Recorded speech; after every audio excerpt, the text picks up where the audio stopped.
ನೇತ್ರಾವತಿ ನದಿ ತೀರದಲ್ಲಿ ನೂರಾರು ಶವ ಹೂತ ಆರೋಪ ಕೇಸ್. ಆರೋಪಿ ಚಿನ್ನಯ್ಯನನ್ನ ಇವತ್ತು ನ್ಯಾಯಾಲಯಕ್ಕೆ ಹಾಜರುಪಡಿಸಲಾಗುತ್ತೆ. ಬೆಳ್ತಂಗಡಿ ಕೋರ್ಟ್ಗೆ ಹಾಜರಾಗಲಿರುವಂತಹ ಆರೋಪಿ ಚಿನ್ನಯ್ಯ ಬಿಎನ್ಎಸ್ಎಸ್ 183ರ ಅಡಿಯಲ್ಲಿ ಹೇಳಿಕೆಯನ್ನ ನೀಡಲಿರುವಂತಹ ಆರೋಪಿ ಚಿನ್ನಯ್ಯ ನ್ಯಾಯಾಧೀಶರೇ ಎದುರು ಹೇಳಿಕೆಯನ್ನ ನೀಡಲಿರುವಂತಹ ಚಿನ್ನಯ್ಯ ತಪ್ಪೊಪ್ಪಿಗೆ ಹೇಳಿಕೆಗೆ ಕೋರ್ಟ್ನಲ್ಲಿ ಸಮಯ ನಿಗದಿಯಾಗಿದೆ. ಮಧ್ಯಾಹ್ನ 3 ಗಂಟೆಗೆ ಚಿನ್ನಯ್ಯನನ್ನ ಬಿಎನ್ಎಸ್ಎಸ್ 183ರ ಹೇಳಿಕೆಯ ಸಮಯವನ್ನು ನಿಗದಿ ಮಾಡಲಾಗಿದೆ. ಇವತ್ತು ಮಧ್ಯಾಹ್ನ 3 ಗಂಟೆಗೆ ಶಿವಮೊಗ್ಗ ಕಾರಾಗೃಹದಿಂದ ಚಿನ್ನಯ್ಯನನ್ನ ಕರೆತರಲಿದ್ದಾರೆ ಪೊಲೀಸರು.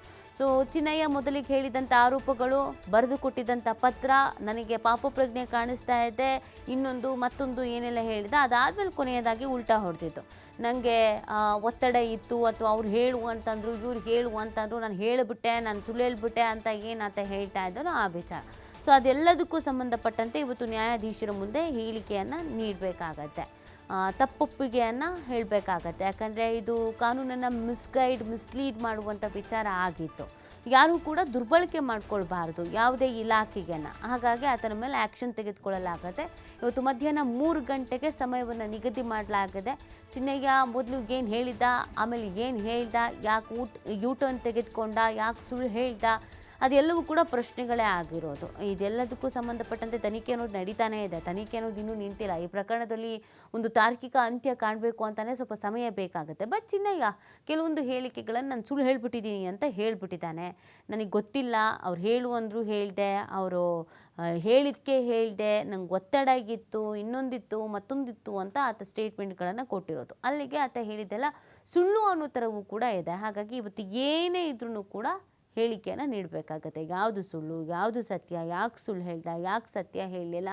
ಈ ಎಲ್ಲ ವಿಚಾರಗಳ ಬಗ್ಗೆಯೂ ಕೂಡ ಇವತ್ತು ನ್ಯಾಯಾಧೀಶರ ಮುಂದೆ ಹೇಳಬೇಕಾಗತ್ತೆ. ಇವತ್ತು ಮಧ್ಯಾಹ್ನ 3 ಗಂಟೆಗೆ ಸಮಯವನ್ನು ನಿಗದಿ ಮಾಡಲಾಗಿದೆ. ಈ ಸದ್ಯ ಶಿವಮೊಗ್ಗ ಕಾರಾಗೃಹದಲ್ಲಿ ಚಿನ್ನಯ್ಯ ಇರುವಂಥದ್ದು, ಅಲ್ಲಿಂದ ಕರ್ಕೊಂಡು ಬರ್ತಾರೆ. ಸ್ಟೇಟ್ಮೆಂಟ್ಗಳನ್ನು ಕೊಡಬೇಕಾಗತ್ತೆ. ನೋಡಿ, ಈ ಇಡೀ ಪ್ರಕರಣದಲ್ಲಿ ಈ ಪ್ರಕರಣ ಪ್ರಾರಂಭ ಆಗೋದಕ್ಕೆ, SIT ರಚನೆ ಆಗೋದಕ್ಕೆ ಕಾರಣಕರ್ತ, ಆಮೇಲೆ ಪ್ರಕರಣ ಹಳ್ಳ ಹಿಡಿಯೋದಕ್ಕೆ ಕೂಡ ಕಾರಣಕರ್ತ ಇದೇ ಚಿನ್ನಯ್ಯ. ಜುಲೈ 11ರಂದು ಇದೇ ಕೋರ್ಟ್ನಲ್ಲಿ ಸಾಕ್ಷಿ ಹೇಳಿಕೆಯನ್ನು ನೀಡಿದ್ದ ಚಿನ್ನಯ್ಯ ಬಳಿಕ ತಪ್ಪೊಪ್ಪಿಕೊಂಡು ಬಂಧನವಾದ ಬಳಿಕ ಇವತ್ತು ಮೊದಲ ಹೇಳಿಕೆ. ಇದೇ ಮೊದಲ ಬಾರಿಗೆ ಮ್ಯಾಜಿಸ್ಟ್ರೇಟ್ ಎದುರು ಹೇಳಿಕೆಯನ್ನು ದಾಖಲು ಮಾಡಲಾಗುತ್ತೆ. SIT ಕಸ್ಟಡಿ ಮುಗಿದ ಬಳಿಕವೂ ಕೂಡ ಚಿನ್ನಯ್ಯನಿಗೆ ಸಮಯವನ್ನು ಕೊಟ್ಟಿತ್ತು ಕೋರ್ಟು. ತಪ್ಪೊಪ್ಪಿಗೆ ಹೇಳಿಕೆಯ ಪರಿಣಾಮಗಳ ಬಗ್ಗೆ ವಿವರಿಸಿ ಇಂದಿಗೆ ದಿನಾಂಕ ನಿಗದಿ ಮಾಡಲಾಗಿತ್ತು. ಸ್ವ ಇಚ್ಛೆಯಿಂದ ಹೇಳಿಕೆ ನೀಡ್ತಾ ಇದ್ದಾರಾ ಅಂತ ಪ್ರಶ್ನಿಸಿದ್ದ ನ್ಯಾಯಾಧೀಶರು, ಹೇಳಿಕೆ ನೀಡುವಂತೆ ಒತ್ತಡ ಇದೆಯಾ ಅಂದಾಗ ಇಲ್ಲ ಅಂತ ಹೇಳಿದ್ದ ಚಿನ್ನಯ್ಯ.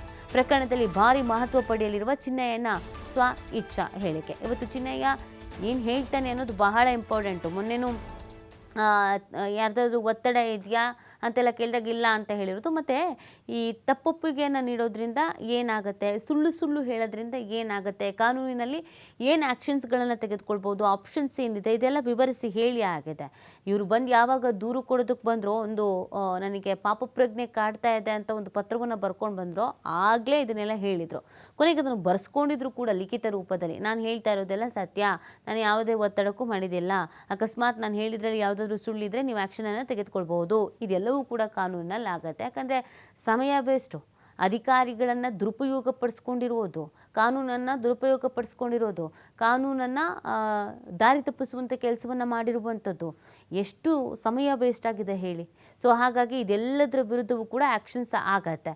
ಇವತ್ತು ಚಿನ್ನಯ್ಯ ಏನು ಸ್ಟೇಟ್ಮೆಂಟ್ ಕೊಡ್ತಾನೆ ಅನ್ನೋದು ಕೂಡ ತುಂಬ ಇಂಪಾರ್ಟೆಂಟ್ ಆಗುತ್ತೆ.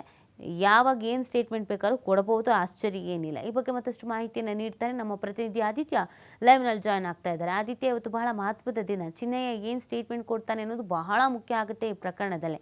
ಚಿನ್ನಯ್ಯ ಹೀಗೆ ಹೇಳ್ತೇನೆ ಅಂತ ನಾವು ಹೇಳಲಿಕ್ಕಾಗೋದಿಲ್ಲ. ಇವತ್ತು ಬಂದು ಇನ್ನೊಂದು ಉಲ್ಟಾ ಹೊಡೆದ್ರೂ ಹೇಳಲಿಕ್ಕಾಗೋದಿಲ್ಲ.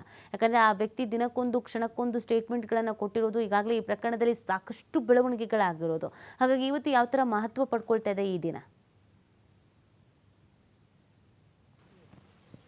ನಿಧಿ, ಹೌದು, ಈ ಪ್ರಕರಣಕ್ಕೆ ಸಂಬಂಧಪಟ್ಟ ಹಾಗೆ ನಿಜವಾಗ್ಲೂ ಇದು ಬಹಳ ಮಹತ್ವದ ದಿನ. ಯಾಕಂದರೆ ಇಡೀ ಪ್ರಕರಣ ಮುನ್ನೆಲೆಗೆ ಬಂದಿದ್ದು ಇದೇ ಚಿನ್ನಯ್ಯನಿಂದ ಮತ್ತು ಆತ ಮಾಡಿದ ಆರೋಪಗಳು, ಆತ ಕೊಟ್ಟಂಥ ಹೇಳಿಕೆಗಳು.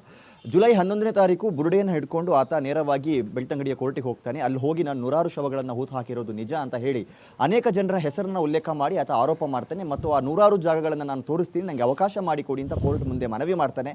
ಆ ಬಳಿಕ ಆದಂಥ ಬೆಳವಣಿಗೆಯನ್ನು ಇಡೀ ಜಗತ್ತು ನೋಡಿದೆ. ಆ ಬಳಿಕ ಏಕಾಏಕಿ ಚಿನ್ನಯ್ಯ ಯೂಟರ್ನ್ ಹೊಡಿತಾನೆ. ಅದೇ ಹೇಳಿಕೆ, ಮತ್ತೆ ಆತನ ಅದೇ ಹೇಳಿಕೆ ಇಡೀ ಪ್ರಕರಣದ ಪ್ರಕರಣದ ದಿಕ್ಕನ್ನು ಬದಲಿಸುತ್ತೆ.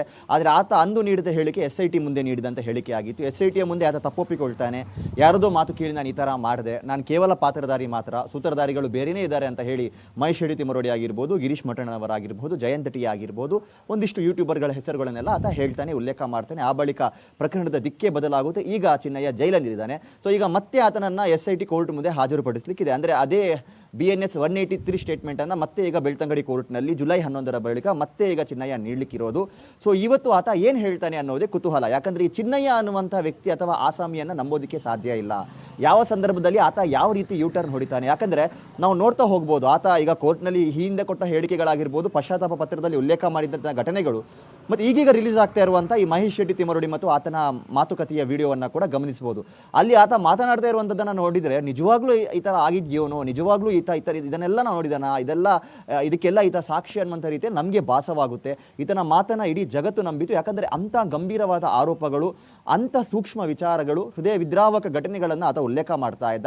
ಅದನ್ನು ಸಾರಾಸೊಗಟಾಗಿ ಯಾವುದೇ ರೀತಿಯ ಮುಲಾಜಿಲ್ಲದೆ ಆತ ಹೇಳಿಕೆಯನ್ನೆಲ್ಲ ನೀಡ್ತಾ ಇದ್ದ. ಅದನ್ನು ಸತ್ಯ ಅಂತಲೇ ನಂಬಲಾಗಿತ್ತು. ಆದರೆ ಇದೆಲ್ಲವೂ ಸುಳ್ಳು ಅನ್ನೋದನ್ನು ಮತ್ತೆ ಆತನೇ ಹೇಳೋದು. SIT ಅಧಿಕಾರಿಗಳ ಮುಂದೆ ಇದೆಲ್ಲವೂ ಕಪೋಕಲ್ಪಿತ ಕಥೆಗಳು, ಎಲ್ಲವೂ ಸುಳ್ಳು, ಅಲ್ಲಿ ಹೆಣಗಳನ್ನು ದಫನ ಮಾಡುವಾಗ ಪೊಲೀಸರಿದ್ದರು, ಕಾನೂನು ಪ್ರಕ್ರಿಯೆಗಳು ನಡೀತಾ ಇತ್ತು, ನನ್ನ ಹತ್ರ ಈ ಥರ ಹೇಳಿಸಿದ್ರು ಅನ್ನೋದನ್ನು ಕೂಡ ಆತನೇ ಹೇಳಿರೋದು.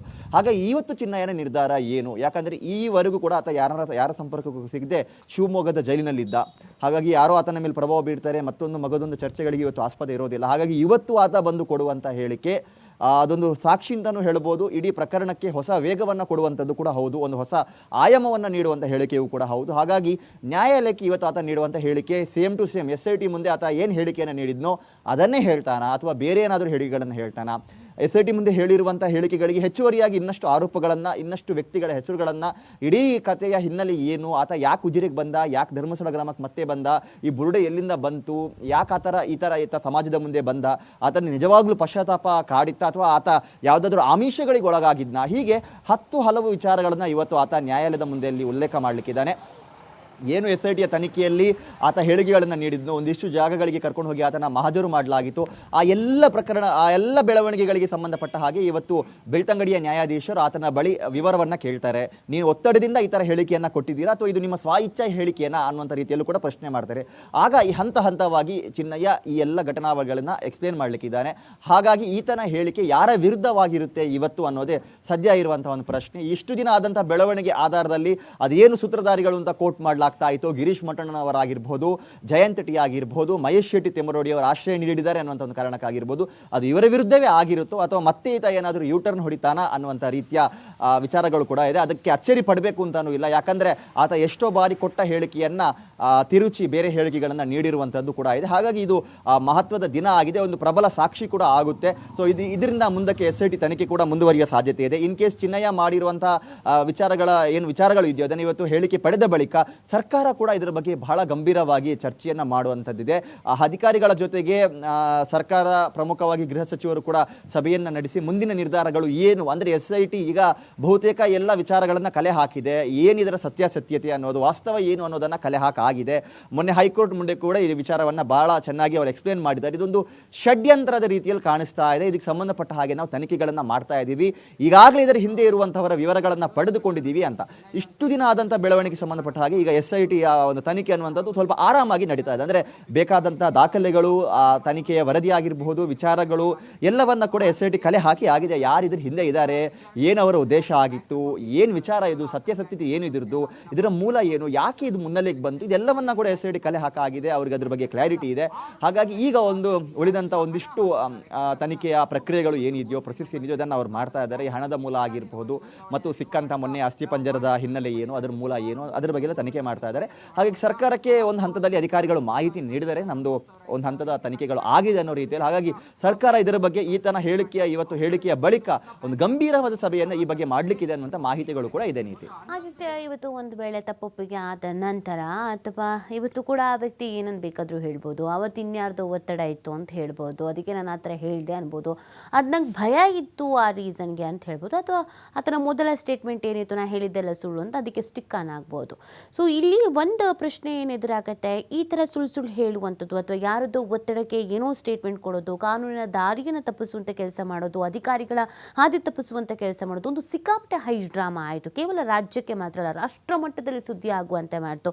ಸಿಕ್ಕಾಪಟ್ಟೆ ಡ್ಯಾಮೇಜ್ ಆಯಿತು. ಕೆಲವರ ಹೆಸರಾಗಿರ್ಬೋದು, ಕೆಲವು ಕ್ಷೇತ್ರಗಳ ಹೆಸರುಗಳಾಗಿರ್ಬೋದು. ಸೊ ಶಿಕ್ಷೆಯ ಪ್ರಮಾಣ ಯಾವ ರೀತಿ ಆಗಿರುತ್ತೆ ಕಾನೂನಿನಲ್ಲಿ? ಒಂದು ಪಾಠ ಕಲಿಸ್ಬೇಕಾಗತ್ತೆ, ಒಂದು ಪಾಠ ಆಗಬೇಕಾಗತ್ತೆ. 4 ಜನ ಇದನ್ನು ನೋಡಿ ಸ್ವಲ್ಪನಾದರೂ ನಾವು ಕಾನೂನನ್ನು ಮಿಸ್ಯೂಸ್ ಮಾಡ್ಕೊಳ್ಬಾರ್ದು ಅನ್ನೋದೊಂದು ಮೆಸೇಜ್ ಪಾಸ್ ಆಗಬೇಕಾಗತ್ತೆ. ಸೊ ಅದ್ರ ಬಗ್ಗೆ ನೋಡೋದಾದರೆ ಆದಿತ್ಯ, ಚಿನ್ನಯ್ಯನಿಗೆ ಮುಂದೆ ಕಾನೂನು ಸಂಕಷ್ಟಗಳು ಏನೆಲ್ಲ ಎದುರಾಗಬಹುದು ಅಂತ?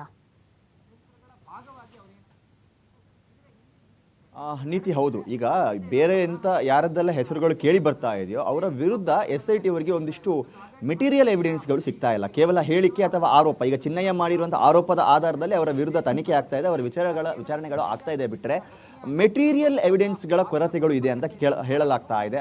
ಅದರ ಸಂಬಂಧಪಟ್ಟ ಹಾಗೆ ಇವರ ಅರೆಸ್ಟ್ ಆಗ್ತಾ ಇಲ್ಲ ಅನ್ನುವಂಥ ರೀತಿಯ ಮಾಹಿತಿಗಳು ಕೂಡ ಇದೆ. ಇನ್ನೊಂದು ಕಡೆಯಿಂದ ಚಿನ್ನಯ್ಯನ ವಿಚಾರದಲ್ಲಿ ಆತನಿಗೆ ಕಾನೂನಿನ ಅಡಿಯಲ್ಲಿ ಕಠಿಣ ಶಿಕ್ಷೆ ಆಗುವಂಥ ಎಲ್ಲ ಲಕ್ಷಣಗಳು ಇದೆ. ಯಾಕಂದರೆ ಆತನ ವಿರುದ್ಧ 10 ಸೆಕ್ಷನ್ಗಳನ್ನು ಹಾಕಿದ್ದಾರೆ. 10 ಸೆಕ್ಷನ್ಗಳು ಕೂಡ ಈ ಸುಳ್ಳು ಸಾಕ್ಷಿಯನ್ನು ಕ್ರಿಯೇಟ್ ಮಾಡಿರೋದು, ಯಾರಿಗೋ ಅಪಕೀರ್ತಿಯನ್ನು ತರಬೇಕು ಅನ್ನುವಂಥ ಕಾರಣಕ್ಕೋಸ್ಕರ ಸುಳ್ಳು ಹೇಳಿಕೆಗಳನ್ನು ನೀಡಿರೋದು, ಸಾಕ್ಷ್ಯನಾಶಕ್ಕೆ ಯತ್ನ ಪಟ್ಟಿರುವಂಥದ್ದು, ಹೀಗೆ 10 ಸೆಕ್ಷನ್ಗಳು. ಈ ಫ್ರಾಡ್ ಸೆಕ್ಷನ್ಗಳು ಏನಂತ ಇದೆಯೋ, ಫ್ರಾಡ್ ವಿರುದ್ಧ, ಫೋರ್ಜರಿ ವಿರುದ್ಧ ಏನೆಲ್ಲ ಕಠಿಣ ಸೆಕ್ಷನ್ಗಳನ್ನು ಹಾಕಲಾಗುತ್ತೋ ಅಂಥ 10 ಸೆಕ್ಷನ್ಗಳನ್ನು ಚಿನ್ನಯ್ಯನ ವಿರುದ್ಧ ಹಾಕಿದ್ದಾರೆ. ಮತ್ತು ಇದಕ್ಕೆ ಗರಿಷ್ಠವಾಗಿ 7 ವರ್ಷದ ಶಿಕ್ಷೆ ಇದೆ. ಅಂದರೆ ಈತ ಮಾಡಿರುವಂಥದ್ದು, ಈತ ಹೇಳಿರುವಂಥ ಆರೋಪ ಸುಳ್ಳು, ಇದೊಂದು ಕುತಂತ್ರ, ಈತನದ್ದೇ ತಪ್ಪು ಅಂತ ಸಾಬೀತಾದರೆ ಆತನಿಗೆ ಗರಿಷ್ಠ 7 ವರ್ಷಗಳ ಕಾಲ ಶಿಕ್ಷೆ ಆಗುವ ಸಾಧ್ಯತೆ ಇದೆ. ಆ ಸೆಕ್ಷನ್ಗಳು ಆ ಶಿಕ್ಷೆಗಳನ್ನು ತೋರಿಸುತ್ತೆ. ಆದರೆ ಇಲ್ಲಿ ಚಿನ್ನಯ್ಯನ ವಿಚಾರದಲ್ಲಿ ಏನು ಅಂದರೆ ಆ ವಿಶೇಷ ಏನು ಅಂದರೆ ಆತ ಕೋರ್ಟ್ ಮುಂದೆನೇ ಹೇಳಿಕೆ ನೀಡಿರೋದು. ಅಂದರೆ ಯಾರು ಆತನ ಹೇಳಿಕೆಯನ್ನು ಪಡೆದಿದ್ದಾರೋ ಅಥವಾ ಯಾವ ಕೋರ್ಟ್ನಲ್ಲಿ ಆತ ಹೇಳಿಕೆಯನ್ನು ನೀಡಿದಾನೋ ಅದೇ ಇದಕ್ಕೊಂದು ಪ್ರಬಲ ಸಾಕ್ಷಿ. ಆತ ಹೇಳಿಕೆಯನ್ನು ತಿರುಚಿದ್ದಾನೆ, ಸುಳ್ಳು ಸಾಕ್ಷಿಗಳನ್ನು ಹೇಳಿದ್ದಾನೆ ಅನ್ನೋದಕ್ಕೆ ಕೋರ್ಟ್ ಮುಂದೆ ಆತ ಕೊಟ್ಟಿರುವಂಥ ಹೇಳಿಕೆ ಒಂದು ಪ್ರಬಲ ಸಾಕ್ಷಿ ಆಗುತ್ತೆ. ಇದಕ್ಕೇನು ದೊಡ್ಡ ಪ್ರಮಾಣದ ಮೆಟೀರಿಯಲ್ ಎವಿಡೆನ್ಸು, ಯಾರೋ ವಿಟ್ನೆಸಸ್ಸು ಬೇಕಾಗಿಲ್ಲ. ಯಾಕಂದರೆ ಮೊದಲ ದಿನ ಆತ ಕೋರ್ಟಿಗೆ ಹೋಗಿ ಈ ಥರ ಆರೋಪಗಳನ್ನು ಮಾಡಿದ್ದ. ಬುರುಡೆ ಇದೆ, 100 ಶವಗಳನ್ನು ಹೂತು ಹಾಕಿದ್ದೆ, ನಾನೇ ಹೂತು ಹಾಕಿದ್ದೆ, ಅದಕ್ಕೆ ಲೈಂಗಿಕ ಆಕ್ರಮಣಗಳಾಗಿತ್ತು, ಅದು ಕೊಲೆಯಾದ ಸ್ಥಿತಿಯಲ್ಲಿತ್ತು ಅನ್ನೋಂಥ ರೀತಿಯಲ್ಲಿ ಒಂದಿಷ್ಟು ಜನರ ಹೆಸರನ್ನು, ಒಂದಿಷ್ಟು ಪ್ರಭಾವಿಗಳ ಹೆಸರನ್ನು, ಇವರ ಅಣತಿಯ ಆಧಾರದಲ್ಲಿ ನಾನು ಈ ಥರ ಮಾಡಿದೆ ಅನ್ನೋದನ್ನು ಆತನೇ ಕೋರ್ಟ್ ಮುಂದೆ ಹೇಳಿರೋದು. ಸೊ ಇವತ್ತು ಅದೇ ಕೋರ್ಟ್ ಮುಂದೆ ಹೋಗಿ ಆತ ಉಲ್ಟಾ ಸ್ಟೇಟ್ಮೆಂಟನ್ನು ಕೊಡಲಿಕ್ಕಿದ್ದಾನೆ. ಅಂದರೆ ನಾನು ಅವತ್ತು ಮಾಡಿದಂಥ ಆರೋಪಗಳು ಸುಳ್ಳು, ನಾನು ಯಾರದೆಲ್ಲ ಹೆಸರುಗಳನ್ನು ಉಲ್ಲೇಖ ಮಾಡಿದ್ದೋ ಅದು ಸುಳ್ಳು, ನಾನು ಯಾರದು ಪ್ರಭಾವಕ್ಕೊಳಗಾದೆ, ಹಾಗಾಗಿ ನಾನು ಈ ಥರ ಸ್ಟೇಟ್ಮೆಂಟ್ ಕೊಟ್ಟೆ ಅನ್ನೋದನ್ನು ಆತ ಇವತ್ತು ಮತ್ತೆ ಕೋರ್ಟ್ನಲ್ಲಿ ಹೇಳೋಕ್ಕಿದ್ದಾನೆ. ಸೊ ಇದೇ ಒಂದು ದೊಡ್ಡ ಸಾಕ್ಷಿ ಆಗುತ್ತೆ ಆತನ ವಿರುದ್ಧ. ಅದೇ ಒಂದು ಪ್ರಬಲ ಸಾಕ್ಷಿಯಾಗಿ ಆತನಿಗೆ ಕಾನೂನಿನ ಅಡಿಯಲ್ಲಿ ಕಠಿಣ ಶಿಕ್ಷೆ ಆಗುವಂಥ ಎಲ್ಲ ಲಕ್ಷಣಗಳು ಇದೆ. ಯಾಕಂದರೆ ಸರ್ಕಾರ ಕೂಡ ಇದನ್ನು ತೀರಾ ಗಂಭೀರವಾಗಿ ಪರಿಗಣಿಸಿದೆ. ಸರ್ಕಾರ ಕೋಟಿಗಟ್ಟಲೆ ಹಣವನ್ನು, ಒಂದು ಇಡೀ ವ್ಯವಸ್ಥೆಯನ್ನು ತಂದು ಈ ಪ್ರಕರಣಕ್ಕೋಸ್ಕರ ಮೀಸಲಿಟ್ಟಿತ್ತು.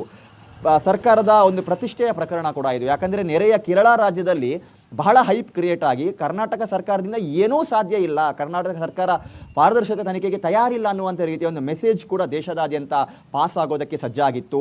ಕೇರಳ ರಾಜ್ಯದ ಸಂಸದರು ಗೃಹ ಸಚಿವ ಅಮಿತ್ ಶಾ ಅವರಿಗೆ ಕರ್ನಾಟಕ ಸರ್ಕಾರದಿಂದ ತನಿಖೆ ಮಾಡ್ತಾ ಇಲ್ಲ ಅಂತ ಪತ್ರ ಎಲ್ಲ ಬರೆದಿದ್ರು. ಆ ಬಳಿಕ ಕರ್ನಾಟಕ ರಾಜ್ಯ ಸರ್ಕಾರ ಇದಕ್ಕೆ SITಯನ್ನು ಫಾರ್ಮ್ ಮಾಡುತ್ತೆ. ಅಂದರೆ ಈ ಪ್ರಕರಣದಲ್ಲಿ ಸಂತ್ರಸ್ತರು ಒಬ್ಬರಲ್ಲ ಇಬ್ಬರಲ್ಲ, ಸರ್ಕಾರ ಕೂಡ ಒಂದು ಅರ್ಥದಲ್ಲಿ ಈತ ಮಾಡಿದಂಥ ಆರೋಪದಿಂದಾಗಿ ಇಡೀ ದೇಶದಾದ್ಯಂತ ಒಂದು ರೀತಿ ಸಂತ್ರಸ್ತರ ರೀತಿಯಲ್ಲೇ ಕಾಣಿಸಿತ್ತು. ದಕ್ಷಿಣ ಕನ್ನಡ ಜಿಲ್ಲಾ SP ಅರುಣ್ ಕುಮಾರ್ ಅವರು ಕೂಡ ನಾನಾ ಟೀಕೆಗೆ ಒಳಪಟ್ಟಿದ್ರು. ಅಂದರೆ ಅವರು ಪ್ರಾರಂಭಿಕ ದಿನದಲ್ಲಿ ಈತ ಮಾಡ್ತಾ ಇರುವಂಥ ಆರೋಪ ಸುಳ್ಳು ಅನ್ನುವಂಥ ರೀತಿಯಲ್ಲೇ ಅನುಮಾನವನ್ನು ವ್ಯಕ್ತಪಡಿಸಿದರು. ಆತನ ಬ್ರೈನ್ ಮ್ಯಾಪಿಂಗ್ ಮಾಡಬೇಕು, ಆತ ಈ ಹೆಣಗಳನ್ನು ತೋರಿಸಿದ ಬಳಿಕ ಅಥವಾ ಉತ್ಖನನದ ಬಳಿಕ ಆತ ಎಸ್ಕೇಪ್ ಆಗುವ ಸಾಧ್ಯತೆ ಇದೆ ಅಂತ ಹೇಳಿದ ಸಂದರ್ಭ ಅನೇಕ ಜನ ಅವರ ವಿರುದ್ಧವೂ ಕೂಡ ಮುಗಿಬಿದ್ದಿದ್ರು. ಅಂದರೆ ಬಹಳ ಒಂದು ಕ್ರೆಡಿಬಿಲಿಟಿ ಇರುವಂಥ ಆಫೀಸರ್ ಅವರು, ಉಡುಪಿ ಭಾಗದಲ್ಲಿ ಇದ್ದಂಥವರು ಈ ಕಮ್ಯುನಲ್ ವೈಲೆನ್ಸ್ ಬಳಿಕ ದಕ್ಷಿಣ ಕನ್ನಡಕ್ಕೆ ಬರ್ತಾರೆ. ಇಲ್ಲಿ ಇರುವಂಥ ಆ ಒಂದು ಕೋಮು ಸಂಘರ್ಷಕ್ಕೆ ದೊಡ್ಡ ಪ್ರಮಾಣದಲ್ಲಿ ಕಡಿವಾಣವನ್ನು ಹಾಕ್ತಾರೆ, ಅಕ್ರಮಗಳಿಗೆ ಕಡಿವಾಣ ಹಾಕ್ತಾರೆ. ಆದರೆ ಈ ಪ್ರಕರಣದಲ್ಲಿ ಅವರ ವಿರುದ್ಧ ಕೂಡ ಸಾಕಷ್ಟು ಟೀಕೆಗಳು ವ್ಯಕ್ತವಾಗುತ್ತೆ, ಅವರ ಕ್ರೆಡಿಬಿಲಿಟಿಯನ್ನೇ ಪ್ರಶ್ನೆ ಮಾಡುವಂಥ ಪರಿಸ್ಥಿತಿಗಳು ನಿರ್ಮಾಣವಾಗುತ್ತೆ. ಹೀಗೆ ಇದರಲ್ಲಿ ಪೊಲೀಸ್ ಇಲಾಖೆ ಅನೇಕ ಜನ ಸಂತ್ರಸ್ತರು ಅನ್ನುವಂಥ ರೀತಿಯಲ್ಲಿ ಇದ್ದಾರೆ. ಈತನ ಒಂದು ಹುಚ್ಚಾಟಕ್ಕೆ, ಇದು